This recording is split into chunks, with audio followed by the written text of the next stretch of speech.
Welcome to Discussion Sentai Loserger. I'm Loser Blue, And I'm Loser Yellow.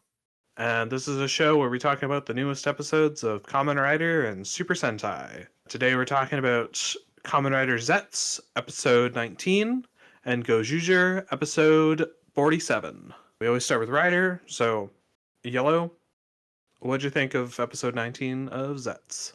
Episode 19 of Kamen Rider Zeztz was pretty good. I really enjoyed this week, which is, what we normally say about these second parters, but we're getting a lot more information here. So, we start out by learning, yeah, you were correct. Kureha's memory was erased by code. Oh no, and she's Agent 6? Yeah, that Guessed was it correctly as well. well. I that was based on the poster because Yeah. the poster had six next to the one that looked, I think, was more like obviously a woman. So, although I was expecting six to be the lady when I first saw that poster, but it's not. We still don't know who she is at all. No, not at all. She has her own motives that we're starting to learn a little bit of. Yeah, yeah, no. So Kreia she's Agent Six, and the reason she stopped being friends with Nazca is just to be a code agent. I was expecting it to be something a little more traumatic. I don't know, but that's fine too. And this whole thing was to get her to remember that she was an agent, and I guess to Mhm. also kill her. That's what I think. Something like that. I don't know. It feels a bit odd. I'm not entirely sure what Nox and the ladies. I really wish that side would have an organization name already, like how we have code, right? I wish the villains had a name for their group. They don't yet. Do we just want to call it EDOC? It's code backwards. No. Um so like I was a little unclear as to what their objective is. I mean, we're really unclear as to what their objective is in general outside of they want to take down code. Yeah. Like, what are they using nightmares for? I do think this episode does answer some questions that we were having about the nightmares, like how long they've existed. Presumably, this episode says they come from Nem. Yeah. So they probably only started like 4 years ago, but Code has been preparing for longer than that. So why? I don't know. I mean, I guess having potential soldiers that can enter the dreams of your enemies to do stuff could be useful. Maybe that's what it was for. Something like that. Or there could have already been someone fulfilling Nem's role as someone who generates nightmares. Yeah, Nem might not be the first one. Who knows? I mean, this episode was a big fight scene. It's cool, obviously. I like that the monster took off his like timer mask and he has his skull. Fun fight. I liked Great Sword mode. That was a good implementation of the sword and the bow. It looked cool. It did. Baku just blew this nightmare out of the water as soon as he started fighting it. Oh yeah. Yeah. This nightmare was a big threat until, the rider just started throwing hands. Yeah, and Nox didn't really do anything to stop it, which the lady kind of points out that he could have, but he didn't. Yeah. So I don't know. Nox, it feels like obviously his allegiances are still a little more up in the air. He doesn't like code, but he might not be fully on board with what the lady is planning. It feels weird because both sides are anti-nightmare and what's actually going on here? Like I know Nem's generating the nightmares, Yeah. but is the evil organization just using those to get to code? I don't Yeah. get it. I mean, Yeah. I'm guessing obviously these things work in arcs, right? Yeah. We learned everything about Nox at the end of the last arc, so we'll learn way more about code at the end of this arc. These are the questions being set up now that they'll answer later. So I'm not worried. We need to set up questions so that we can later get satisfying payoff. Fair enough. But we also focused a lot on Nem this episode and Yeah. how Nem feels that she knows that she creates the nightmares from her subconscious. Honestly, when she was talking about that and she pulled out the knife, I thought she was talking about something we can't talk about on YouTube. Yeah. Yeah, I thought that was gonna happen too. I was like, wow, that took a real dark turn real fast. No, she just talked about fighting the nightmare herself. Well, to be fair, like the last episode and this episode was about violence at a school, so Yeah, that's we true. were treading thin ground there as it was. Yeah. Cursey Japanese children's shows not being appropriate for YouTube despite being streamed on YouTube. But yeah, we also see the place where our evil group hangs out Yes. is Nem's subconscious. Yeah, that's what I was getting from that. So my guess But like is it's Nem just like, exists there too, right? yeah, but I'm guessing it's just like Baku's room, Oh, okay. where it exists in the dream and in reality. That's like a physical space that's also in the dream, and it's like it's Nem's subconscious being brought into reality somehow, just the way Baku's room was. That would be my guess. I'm gonna make a wild guess here and guess the location of the real world version of the Dream Garden. That's what I'm calling it. It's the Dream Garden, the Dream Moon Garden, whatever. Yeah, It's at the ladies' therapy clinic. office. Yeah. Yeah, It's probably. upstairs. Nox came from upstairs, like that's where it is. Yeah, no, that's a safe guess. It's the only place we've seen them together in like real life. So you see, the lady talks to Baku, and she tries mind controlling him, but it doesn't work. Yeah. This episode does lead to some questions for Baku about like how much of his mind is his own, like how much is he just brainwashed by code, and how much is his own actual like sense of justice. Like to a point, it's definitely a little bit of both because all his life, all he's wanted to do is help people. Yeah, But then that could also just be placed in there by the cram school, by code. yeah. I guess in the end, he kind of decides that it doesn't really matter. They're still like my feelings, and I still want to help people.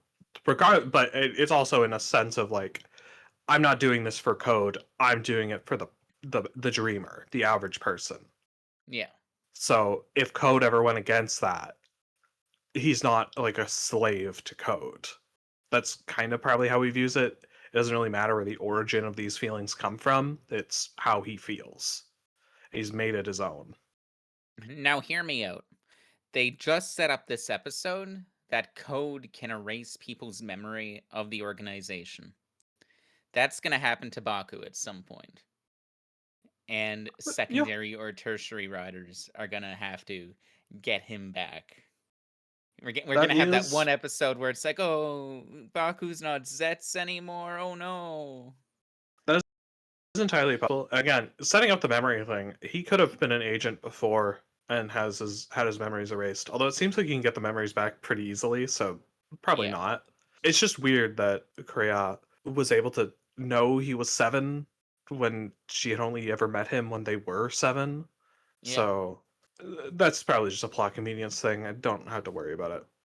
She gets a driver at the end, Kreia. She does. It's this cool looking Nito red driver that's more in line with the over the shoulder style one that Baku has. Yeah. I know they're all over the shoulder. I meant the one where like it spins. Yeah, so it looks more like a code driver, obviously, because it's from code. We have like seen the suit in the preview and also in just promotional images and stuff, and it looks a lot more like Nox Knight. Yeah. So it's probably not like a rider, right? It's probably whatever that is. Something Knight, maybe. Like, Yeah. Please don't call it Kureha Knight. Don't do that. I mean, Nox isn't his real name, so Oh yeah, you're right. You're right. It's just his persona. it's like it's his handle. Yeah. So it'll probably be something else. Maybe we already know it's on like the wiki or something. I could look it up, but not a big deal. So it's possible that that could be a temporary thing, and maybe she becomes a real rider later. That would be cool. Like I said, there's gonna be like 7 riders. It's gonna happen. I mean, I don't want like 7. I always think 3 is a really good number. I like 3 3 is riders. it's a very comfy number. You get your main rider, your secondary, which gets more screen time than the tertiary, but the tertiary is always cooler most of the time. I might speak to some bias on on your part. I'm sorry. I've only seen good tertiary riders. Except what's his face from X8. I didn't like him as a tertiary rider. The actress that plays Korea, she was in King Ozier. She was like the purple rider, not rider, purple ranger. Okay. And I continue to forget that because in that show, her face is like covered about 90% of the time. She always has this like super tall collar that's like covering half her face. So I just don't recognize her very well. Very funny. But yeah, no. It's a good episode. I'm looking forward to where it goes. I mean, according to again, it's just because I'm on the wiki. Her form is just called Lord 6. Okay. And there's also Lord 3 and Lord 5. All right, we'll get there. Three is obvious, but Yeah. we have not met anyone that could be classified as 5 yet. Soon. Next couple It won't be next episode. It'll be the next couple episodes. Oh, what's it? We see that like butterfly moth looking nightmare again. Yeah, in both the preview for next week and it revealed itself to Nem this week. Yeah, that could be maybe like Nem's personal nightmare, considering all the nightmares take the form of butterflies. That kind of fits. Yeah. Or alternately, it could just be the monster of the week next week. It doesn't really feel very Dragon Quest-y, which is kind of what they're going for. And next week is kind of a Dragon Quest joke RPG thing. Yo, video games? Yo, I love video games. That's why X8's my favorite. It's not. Yeah. Uh, Yo, that series didn't wrap up well. Let's hope this one does. Or let's hope Gozyuger does. oh, It won't. Gozyuger. I think Zeztz is being written by the same guy as X8. I forget. I would need to look it up, and I already closed the tab. So not important. I mean, it is important, but we don't need to discuss it. Anyway, Gozyuger. Let's talk about Gozyuger. Yeah, Gozyuger starts out with a big fight that's been going on for 10 hours. Who's better? Yeah. Rikou versus Ryugi? Who knows? I like that opening. I like that it's not just a pure martial contest. It's Ryuji decides, okay, I'm gonna make your dream irrelevant by just making it come true myself. So you don't need to take a sword anymore. Because that's basically what happened with Eagle. He kind of realized that he can achieve his dream on his own and just let himself lose. That's effectively what happens this episode too. It's a little predictable. Like, in a way, yeah, it's what happened. And yeah, he does, fulfill his dream, which is great. Yeah, I don't know. The main conflict is I don't. There's not much to talk about. They help him be an idol, but then he has like a moment of falter. Then they fight, and then he decides, no, I can be an idol. I can be great. My fans will always be with me. It doesn't matter how many times I fail. I can always come back, which is cool. And he does this stupid song, and he's an idol, and he gives up. Basically, I mean, I guess he technically loses because they were still fighting. Yeah. I don't know. That main plot, there's not much to talk about. It just feels really basic, and I don't actually care that much about Rikuo's idol career. It's probably just like a culture thing. Like, I don't know. Like, idols aren't really a thing over here, but Not in the same way, but yeah. Yeah, the episode itself was good enough. I really enjoyed this episode. No, it's fine. I do have what I feel was a missed opportunity that would have been fun. Yeah. So Ryuji becomes Rikuo's producer, right? Okay. In the episode, a bunch of random people think that Bouquet is an idol. Rikuo should have quit being an idol and become Bouquet's producer. Okay. Like, he decides, you know what? I've had my time in the spotlight. I'm going to help someone else. It's like a role reversal. He's her biggest fan. He's her producer, and she goes on to become an idol, become the thing that she really loved that Rikuo did, and do it for other people. Put these together. He moves on from his dream. He finds a new dream that he wants to do, and she finds what she wants to do in the human world, and they do it together because they like each other. That would have worked. I was thinking that as soon as they thought that she was an idol, I was like, that would be so good. And it's not just Rikuo going, I can do my dream without take a sword, because it's just kind of a boring, like that just felt boring to me. I don't know. We deal more with Fire Candle and the Calamity. Yeah, Fire Candle is not doing too well with all this corruption breaking through from the Calamity. No, but his bros have his back. Every time. And that's why his bros attack the city. Yeah, I don't know. I feel like I get the point in previous episodes Fire Candle said I'm stupid and I only know how to fight, so this is the path I'm gonna walk kind of thing. But Yeah. like you could do something. You could get the eyes in in the normal world just fine. Like, you could do it. Take a sword and take a June could come up with something. Yeah, it won't be too hard. They're literal gods. I mean, Take a June created Fire Candle and Bouquet, who look like humans. It would not be that hard.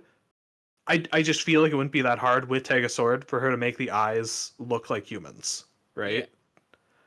And then they could just live. It wouldn't be that big a deal, but it's fine. Whatever.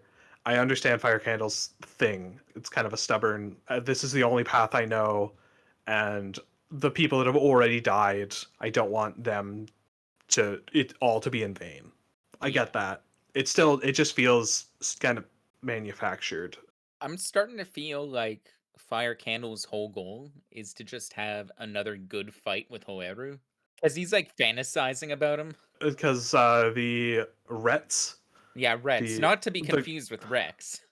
yeah, Rets was like, is it only for that? Is it only to get us into the human worlds?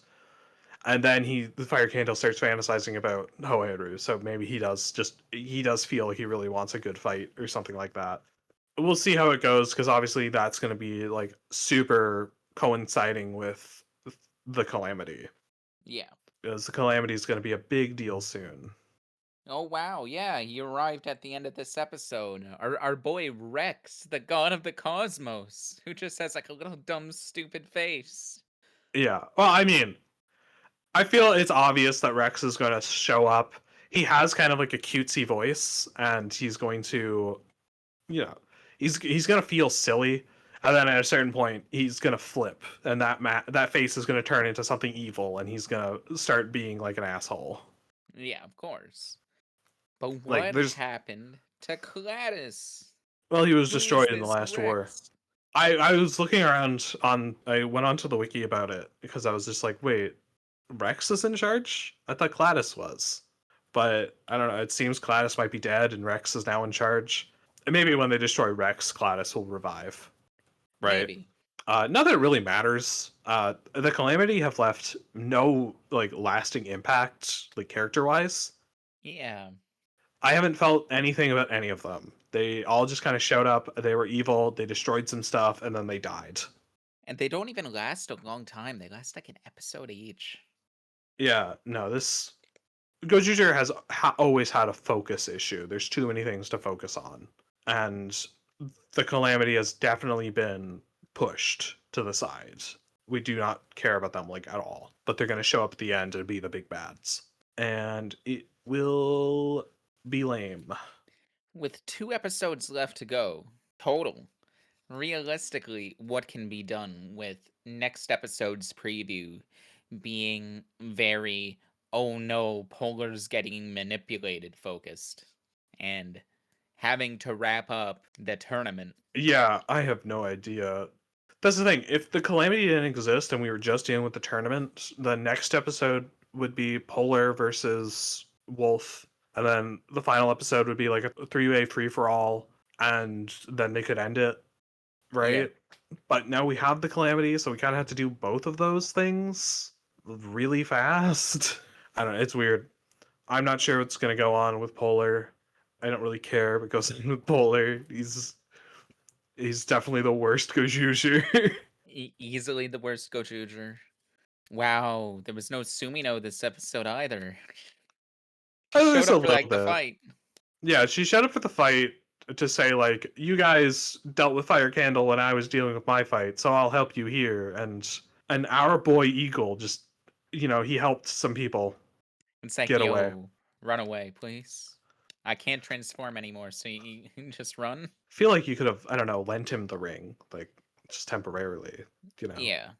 I mean, he's given and some extra time being young until the fight's over. Yeah. Take a sword really being based there. Again, that's just like a convenience thing for the actor because obviously they don't want the old man to be around for the rest. No, come on, bring the old man back. No, Pretty no good. shade on the old man. He did a great job, He but did. I love the old obviously, man. obviously, the main actor is our young man whose name I do not know. I am so bad with names. Eagle. Whatever. He got to show up, and I liked that he was there. Yeah, no, Gozyuger.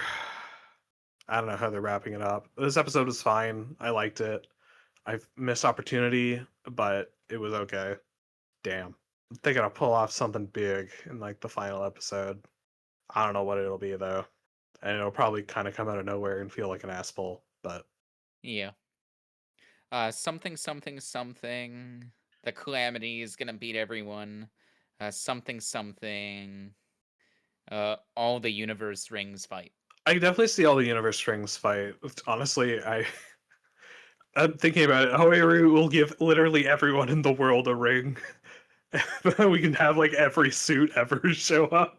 Oh yeah, Like a massive mob of rangers. dude, that would be sick. That'd be an And actually reasonable way to close out the series. yeah. And it wouldn't just be Reds, like it'd be everything. And it would just be random people, like it wouldn't be anyone we would really know. Unless they can get like a particular actor back, it doesn't really matter. Yo, get everyone back. Ramirez comes back. No, no, not that. I'm talking about the people who showed up in the show, like the Oh no, previous just get all Universal the Warriors. original suit actor. They're back from the original universe. Yeah, no, that won't happen. It'll just be like some random mom will get it and like use it and turn into like an old Pink Ranger or something like that. Yeah. Yo, give the cafe owner a Oh yeah. ring. Yeah. She needs a ring. Oh, even the little boy can have one because there's like a little kid ranger in Q Ranger. Like there's one that like even transformed is still a child, I believe. Hmm. Okay, anyway, we've talked enough about this, about what we want and what will not happen. Okay, so that's been this week's episode of Discussion Sentai Loserger. If you liked it, please like, subscribe, and leave a comment. We'd really appreciate it. Anyway, we'll see you next week. Bye.